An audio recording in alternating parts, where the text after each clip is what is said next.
I want to talk with you about hot flashes. And if you're watching this video and you've experienced a hot flash, you know just how badly they can suck, right? They're not fun. And we think that they're reserved for women of a certain age, but that's not the truth. So in this video, I want to talk with you about 5 common triggers and what you can do to help um, support and reverse some of these. Okay, so common trigger number 1 is hormones. That's the most obvious. I want you to understand that there are hundreds of hormones in your body. I'm not going to review each and every one of them with you right now, but what I want to touch on is that when we're talking about hormones, we're not just talking about what their levels are. It's more about the fluctuation of hormones that can be triggering for hot flashes. Furthermore, this isn't isolated to just women of a certain age. This can be for men, women, and children. With men, it's not unusual to see hypogonadism, right? With women, you got perimenopause and postmenopause. With children, there's lots of other situations that may be going on with them. So when it comes to hormones and understanding where are you at with them, it's important to work with somebody that knows how to test for them. You don't test all hormones the exact same way. There's different ways, methods you can go about testing them, and it's important that you work with somebody who understands this. Most importantly, you want to work with somebody who knows what to do with the information. That's what counts. What do you do with it? We're going to actually have a video coming up here in the near future that gets a little bit more in depth on this topic because it is an important one for a lot of people.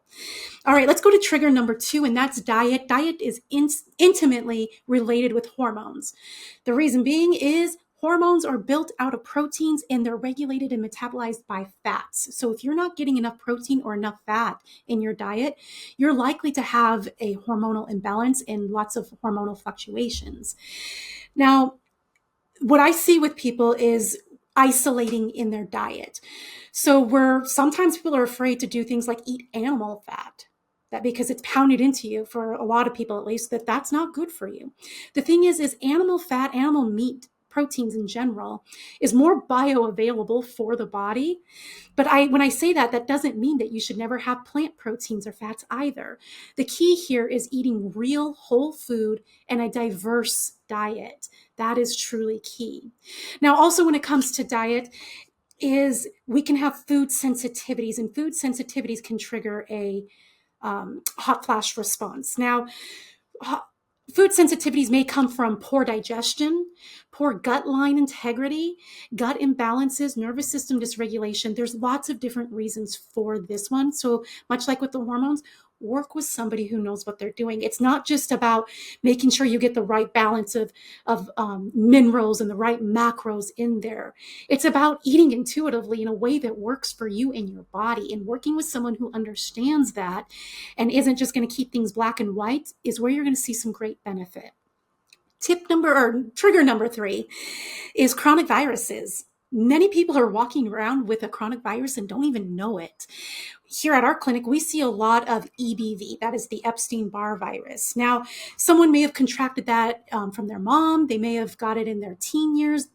You could have got it at any point in life, and it can go into a dormant state, meaning you feel just fine, nothing's going on. And then something happens in life that triggers a flare of that virus, and it comes out of hiding and it's rearing its ugly face and you feel miserable. This can happen over and over and over again in people's lives, and it can really cause a lot of distress for people. At the end of the video, I'm going to review with you 5 basics to review. The 5 basics are truly the foundation of overall health, so they apply to pretty much everything that we're discussing in this video. Let's go to number 4. Number 4 is medications. This includes prescription and over-the-counter. Just read the side effects on a lot of them, and you can see why hot flashes maybe are triggered by what you're taking. I want to add on supplements. Supplements can be a trigger, and some people are like, well, but they're good for you. What I see people do is they get a symptom and they might get 5, 10 different symptoms going on. So they're using 5, 10, 15, 20 different supplements to try and combat all of these.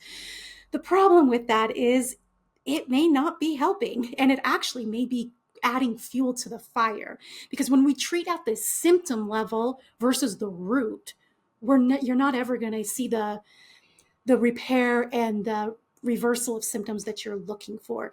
So working with somebody that understands how to go about identifying root cause, and I should say causes, because usually there's more than one, is really an important part of this. All right, number 5, the last one I have for you today, is a dysregulated nervous system. A dysregulated nervous system, perhaps you got a head injury and you injured the hypothalamus part of your brain. That's one area of your brain that helps regulate body temperature. So it would make sense that you would actually struggle with hot flashes if you've had an injury there.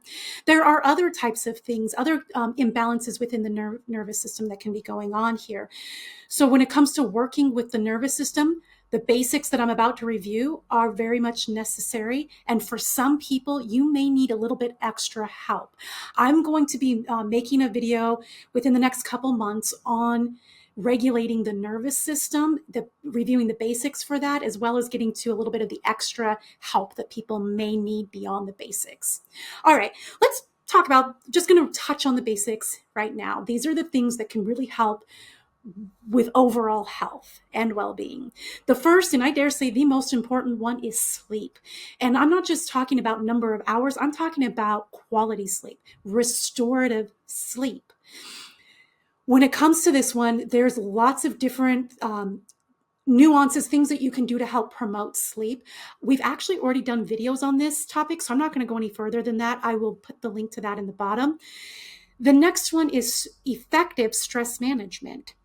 And I emphasize effective because what works for one person may not work for the next. And oftentimes what I see with people with stress management is they'll try something for a very short time, or they'll half-heartedly try it, maybe do it once here and there, and then say it doesn't work.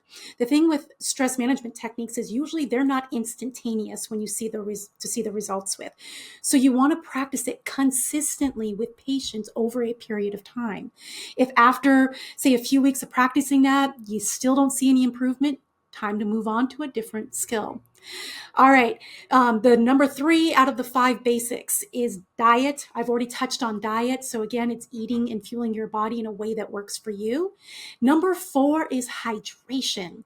Hydration or dehydration, even mild dehydration in itself can trigger a hot flash. So making sure that you have optimal hydration can be quite helpful. I have done a video on this one already, so I'll put that down below as well. When it comes to hydration, the only thing I want to mention here is it's not just number of fluid of ounces, it's the balance between the water and the minerals. So making sure that you get the proper balance there. If you get too many minerals, also known as electrolytes, you can have symptoms. If you don't get enough, you can have symptoms. So finding the balance there. Last but not least is moving your body. Now, moving your body is moving it throughout the day. And I also am referring to exercise. So exercise in itself can help with a lot of things. It can help with stress management. It can help with optimizing of your sleep. It can help with cardiovascular concerns like lowering blood pressure and many other things. It has a lot of benefit to it, but much like everything else, you want to work with somebody who knows what they're doing. There's a lot of black and white in the fitness world, and that's not the way it works because we're all different. Men is vastly different from women. So working with somebody who understands that, somebody who looks at you as a whole person and they're not just thinking about building muscle, right? Or they're not just thinking about increasing endurance. They're thinking about your lymph system, your cardiovascular, your nervous, right? They're thinking about you as an entire person. That is going to be your best trainer that you can find. And if you find one like that, hold on to them dearly. All right, guys, that in itself is what I got for you today. Stay tuned for upcoming videos and be sure to check the description for more videos linked that go into more detail on some of these topics. All right, talk to you again soon.